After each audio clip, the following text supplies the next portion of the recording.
Wounds, everyone, is not in theaters. It actually didn't even reach theaters near me. I actually managed to find this on Hulu, kind of like Little Monsters and The Nightingale. So this is now three films that I was able to manage to watch on Hulu that unfortunately never reached theaters near me.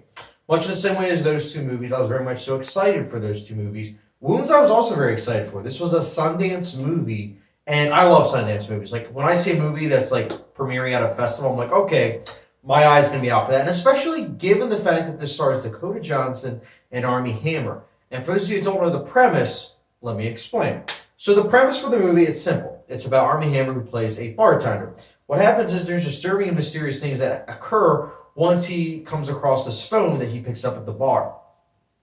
The premise I wasn't really familiar with, other than I knew that one caption that they had, like, the poster, as well as there was a picture of just like Armie Hammer with a knife and Dakota Johnson looking really pale. Like, that was the only things I really knew about this movie. And I was, again, very excited for it. And I have to say, the cast, I think they give it their all. Armie Hammer in particular, he's very entertaining in the main role. I enjoyed his performance. Dakota Johnson, she seems to be trying. It's by no means her best performance, and same goes for Armie Hammer, but they are trying their best. Like, you can definitely see, given the material, that they are trying, but unfortunately, the rest of the movie is very bad, honestly. And I'm kind of baffled, but at the same time, I'm kind of glad that this occurred because so often when I see a movie, like I said earlier in my review, is that when I see a movie premieres at Sundance, I immediately think award-worthy movie and that it's going to be really good. So I'm actually kind of glad I see a movie that actually premiered at Sundance that I personally thought was terrible.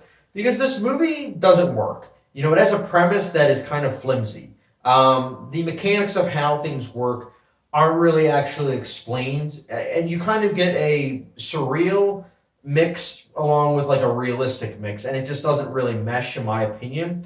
You also have characters just do things that are stupid for the sake of moving the plot along instead of actually being characteristics of said characters.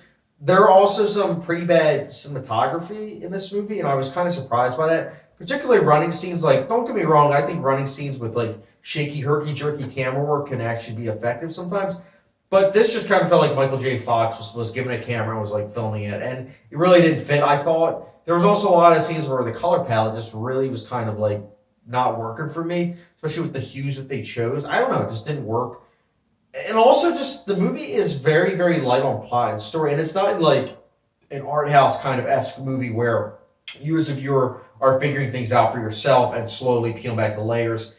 And after you're watching it, again, if you're a huge movie buff, that is, you'll be watching it and thinking, wow, I want to rewatch this just so I can, maybe get another take. No, this movie, you're getting a take of this filmmaker doesn't know what he's doing. And I talk about it sometimes in my reviews about how when you're watching a movie that's well directed, you can tell. There's just something about it where it's just like the snap crack of the editing and the way it's shot. It just, everything connects. But with this movie, it's the opposite. Everything just is kind of like disjointed. It really does hammer home the fact that the film doesn't flow well. It's very disjointed. Its editing style is really, really not good. And the sound design, it's really working on the fact that there's a lot of like loud noises. And for me personally, and you guys know this probably already, I don't find loud noises that effective. I think that genuine psychological horror is probably the best way to get me scared. And I think that this movie doesn't do that. And again, I know some people might be like, well, you might not have been scared by it, but other people might have been.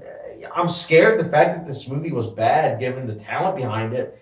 The director did the movie Under the Shadow, which I have yet to see. It's on my Netflix watch list, but I've heard it's really good. So to see that all this talent got wasted, it's a shame, honestly, because when you have all this talent, you expect something. You expect it to at least be watchable. And whilst this movie is watchable on a so bad it's good level, I do kind of wish that the movie was effective on an actual, art level, and that it actually was entertaining on a good filmmaking level. Unfortunately, it wasn't. And honestly, I have very little to no redeeming factors. Besides the cast, which is, again, the only reason why I'm giving the movie a half a star out of 5-star rating, everything else is terrible. And that's why I personally, like I said, giving this movie a 0.5 out of 5-star rating.